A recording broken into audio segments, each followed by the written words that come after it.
Olá! Na aula passada falamos do sistema linfático, né? A linfa, que é toda essa rede de vasos, onde esses vasos eles captam do tecido intersticial, né, entre as células, todo o líquido circulante, que é aquele líquido que vai fazer o desequilíbrio orgânico, né? E para eu poder manter uma homeostase orgânica, eu preciso da linfa. Mas a linfa é somente isso? Não. Já nesse momento vocês sabem que não. Que tem também o sistema de defesa, né? Que são células que atuam nesse sistema para trazer a proteção para o organismo. E elas atuam junto ao sistema circulatório, não é verdade? Então, eu achei muito interessante essa imagem aí, mostrando tanto a região linfática, né? Quanto os órgãos desse sistema, né? Achei muito interessante. Aí a captação, né, de todo o líquido intersticial ou entre as células e o retorno para poder trazer todo esse excesso de líquido para poder ser excretado ou jogado fora pelo organismo. Tudo vai ser jogado fora? Não. Tem captações que vão ser aproveitadas e tem captações que vão ser excretadas. E aí nessa a gente entra no sistema excretor. Quando eu falo do sistema excretor, eu falo do sistema renal, não é verdade? Eu estou falando do rim, eu estou falando dos ureteres, eu estou falando da nossa bexiga e da nossa uretra. Começando, quem vai filtrar todo esse sangue impuro, entenda que quando a linfa ela carreia todo esse líquido intersticial, que é o líquido, né, que é o excedente da produção do trabalho celular. E quando ela carrega toda essa impureza, ela sai captando a linfa, ela vai fazendo essa limpeza orgânica, ela joga onde? Na corrente sanguínea. E da corrente sanguínea, ele vai ser todo esse sangue circundante, ele vai passar pelos rins. Para quê? Para fazer a filtragem renal. E nessa filtragem, tudo que é bom volta para o sangue, tudo que é ruim vai ser excretado, tá bom? Então você observa aí os ureteres, tudo que não é aproveitado pelo rim, ele vai ser jogado pelos ureteres na direção da bexiga. A bexiga nada mais é do que um reservatório elástico, tá bom? De resíduos desse corpo. E a uretra vai conduzir toda a urina de dentro da bexiga para fora, pelo sistema excretor, né? E aí vai sair pela uretra para o lado exterior do corpo. Essa imagem, ela mostra exatamente, né, o sistema excretor renal. O sistema excretor é o sistema renal. Ele é muito simples, né? Eu tenho 2 rins, né? Que tem as suprarrenais, que elas vão jogar hormônios para ajudar nessa separação desse líquido, né? O que vai ser bom retorna, o que vai ser ruim vai para dentro da bexiga. Eu tenho as suprarrenais, as glândulas suprarrenais, elas estão presentes aqui, ó. Vocês observam aí vermelhinho em cima do rim. Aqui eles colocaram uma corzinha diferenciada. Então ali eu tenho as glândulas suprarrenais. E aqui eu tenho o rim, a glândula que vai dar o suporte renal, né? O rim, os ureteres, a bexiga e a uretra. Nosso corpo é muito inteligente, né? Então, nesse momento você já sabe que o sistema excretor ele vai ser formado por uma dupla ou um conjunto de órgãos que vai simplesmente filtrar o sangue, tá? Produz e excreta essa urina, né? Então ele filtra o sangue, vai criar a produção da urina. A urina nada mais é do que a excreção, né, de todo esse trabalho que vocês conheceram até o momento. Então eu preciso saber que a urina ele vai ser o principal líquido de excreção do meu organismo, tá? Ah, professora, mas só a urina que vai fazer excreta? Não, a gente sabe que o nosso corpo ele faz pela pele, vai sair por suores, entre outras situações. Porém, a excreta ela vai acontecer a maior e a principal e a mais importante excreta orgânica é a nossa urina, tá? esse sistema ele vai ser constituído pelo que? Já apresentei ali em cima, né? Um par de rins, um par de ureteres, a bexiga, que vai ser esse reservatório elástico, tá? Que tem a capacidade de quase 800 ml de urina, e a uretra, que vai introduzir todo esse produto para fora dos rins, tá? Os rins, eles se situam na parte dorsal do abdômen, tá? Eles se situam na parte dorsal, no dorso. E ele se localiza logo abaixo do diafragma. Relembrando, quem é o diafragma? É o músculo que dá o suporte na respiração. É o músculo que vai impulsionar os pulmões, ajudar os pulmões na inspiração e expiração. Todo mundo lembrou? Tá. Ele vai estar um de cada lado da coluna vertebral. Então, eu tenho 2 rins, né? Um par de rins, um de cada lado da coluna, na região do dorso, tá? E nessa posição, eles vão estar protegidos também pelas costelas, tá? E além disso, ainda tem uma camada de gordura protetora.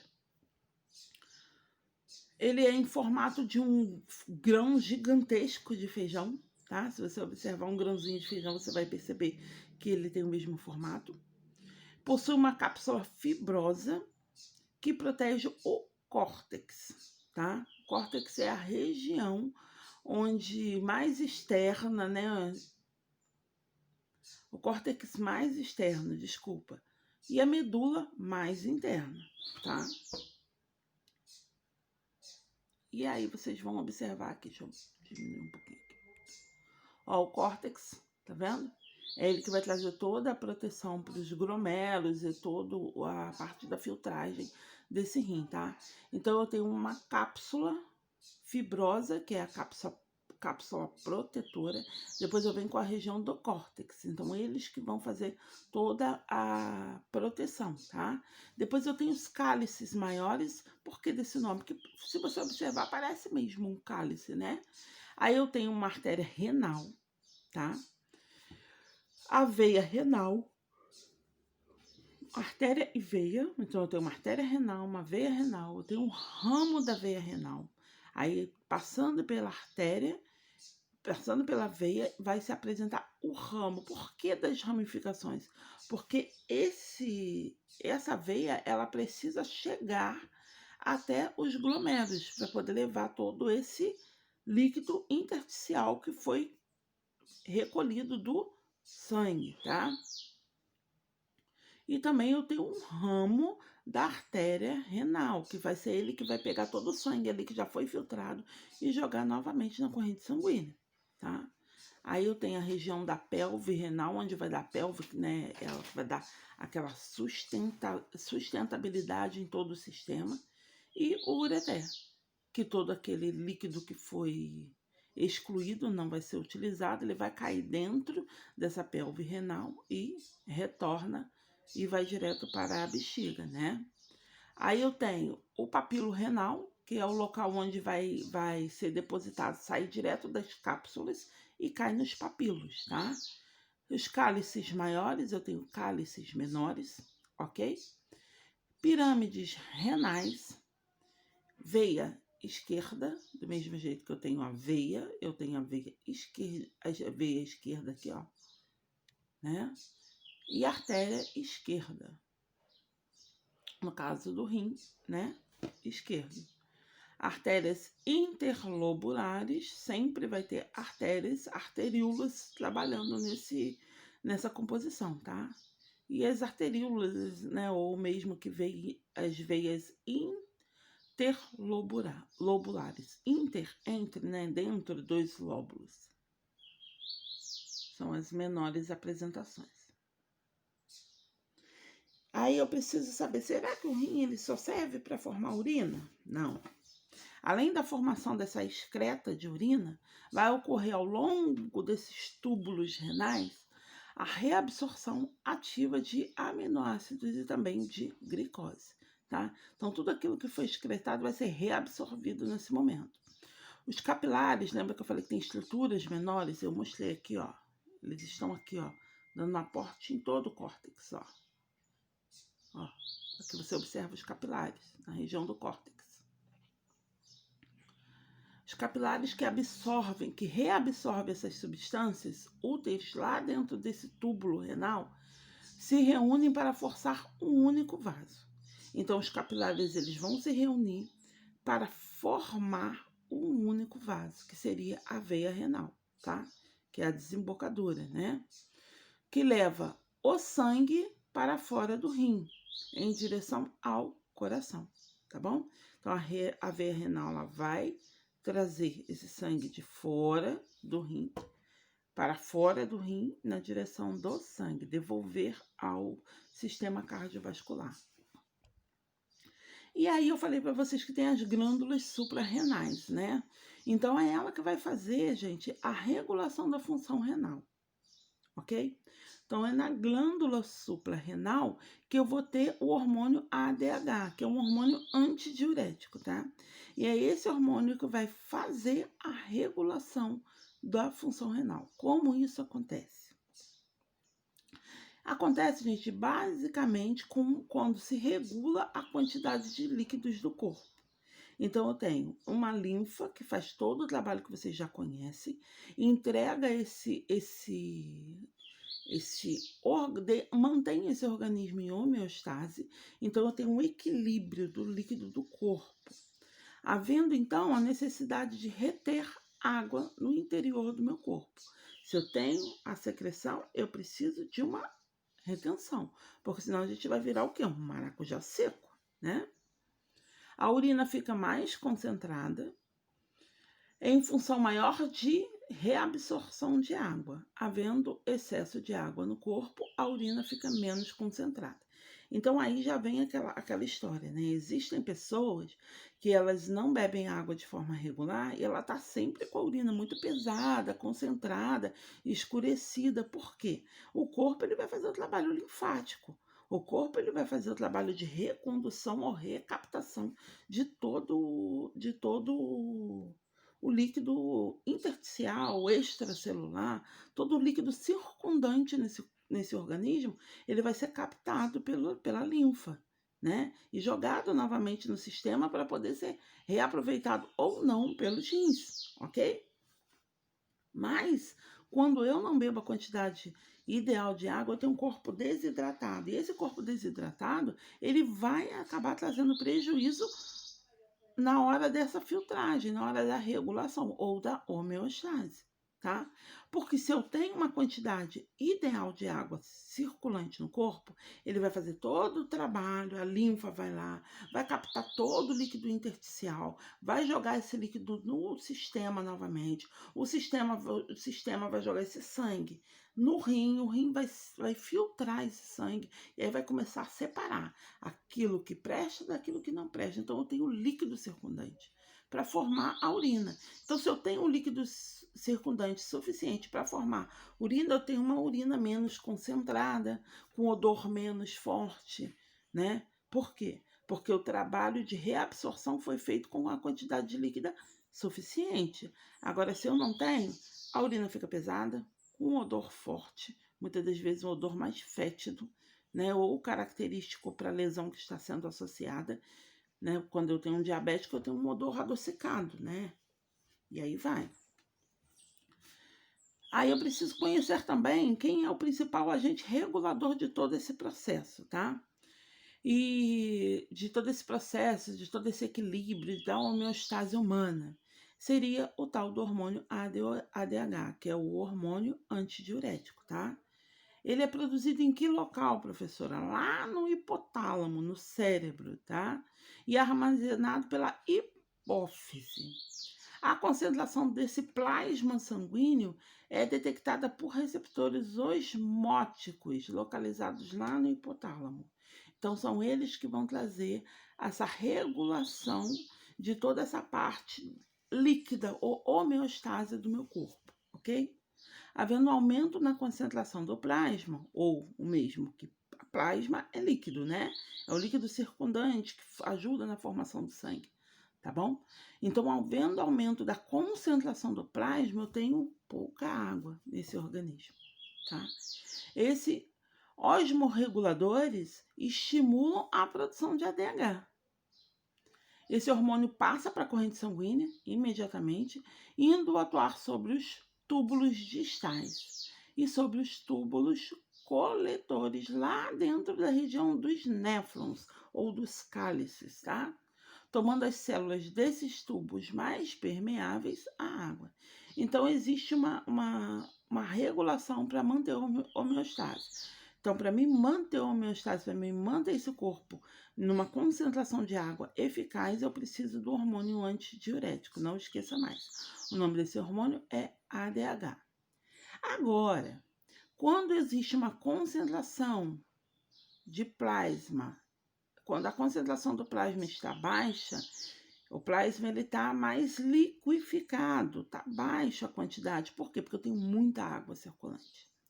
Aí eu não posso liberar DH, eu preciso inibir o hormônio diurético, tá?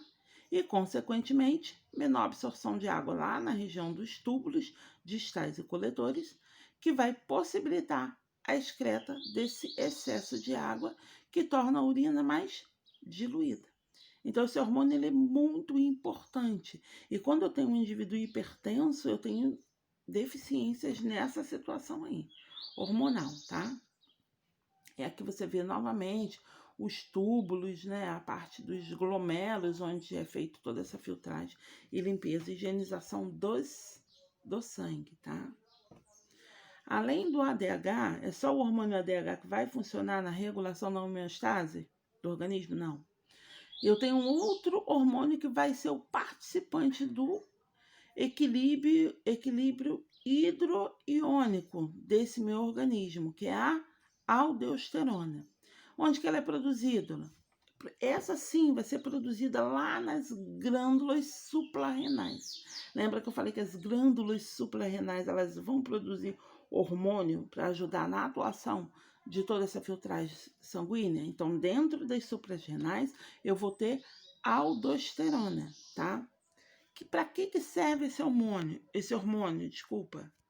Ele serve...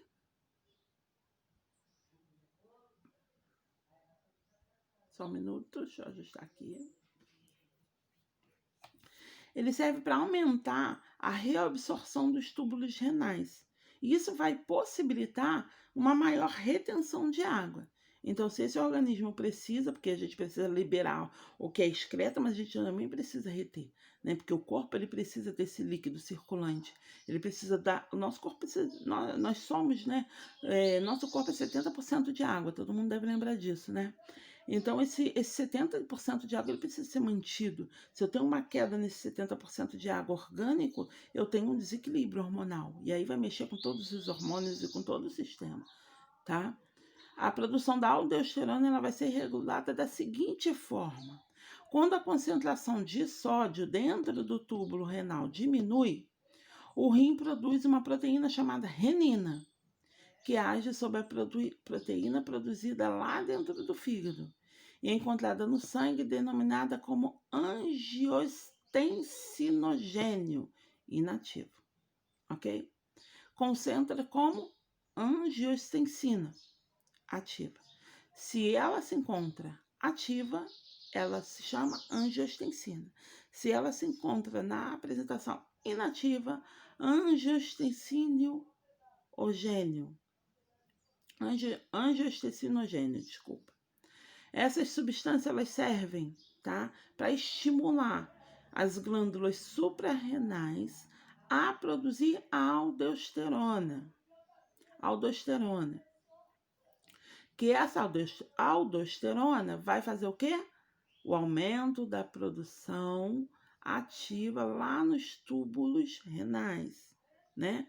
Que vai possibilitar a retenção de líquido no meu organismo. Aí eu preciso saber, o uréter.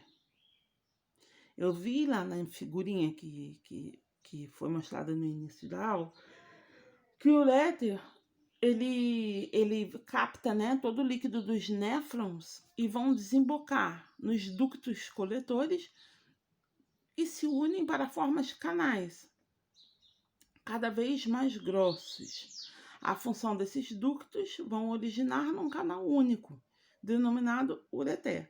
Então, você observou que são vários ductos, de acordo com os cálices, cada cálice tem um ducto, ó, se você olhar aqui, ó.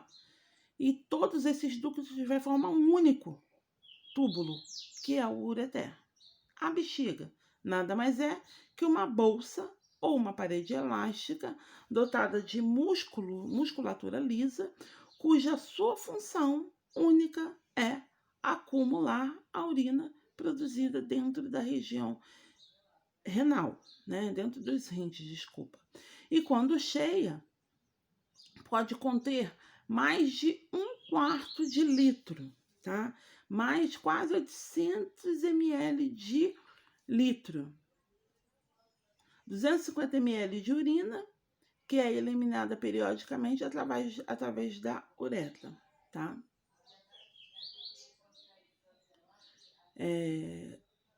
Quando ela está extremamente densa, você consegue... Ela tem uma capacidade elástica. Deixa eu tentar explicar isso para vocês. Ela tem uma capacidade elástica muito grande. Ela, em tamanho normal, ela vai pegar 1/4 e deveria ser eliminado. Nem todas as pessoas eliminam da forma adequada. Tem pessoas que bebem muita água. E por beber muita água, elas acabam ultrapassando muito mais que esse 1/4. E aí vem as emergências urinárias, né? Porque a pessoa está com a bexiga extremamente cheia. Então, a capacidade dela aumenta até 3 vezes mais do que o normal, tá? A uretra. A uretra, então, seria o tubo da parte da bexiga, né? E termina na mulher na região vulvar e no homem nas extremidades do pênis, que vai ser ele que vai fazer a condução para o lado externo do corpo de todo esse líquido produzido, né? Bom, aqui nessa figura eu achei muito interessante. Aqui está mostrando o rim esquerdo, a artéria renal, né, da parte esquerda, e o direito, a mesma coisa, né? Porém, os ureteres direito e esquerdo, uma única bexiga e uma única uretra, tá bom? Qual a função do sistema urinário? Vamos lá? Filtrar o sangue, tá? Reabsorver as substâncias boas e devolver para o nosso corpo, e excretar tudo aquilo que é nocivo ou que vai ser prejudicial para o meu corpo. E aqui está tudo bonitinho que nós já conversamos. As glândulas suprarrenais, a artéria renal, a aorta também, né? A veia renal, e o ureter, a bexiga. E aí, ó, aqui você vê direitinho todas as partes, os túbulos, né, que saem dentro desse órgão duplo.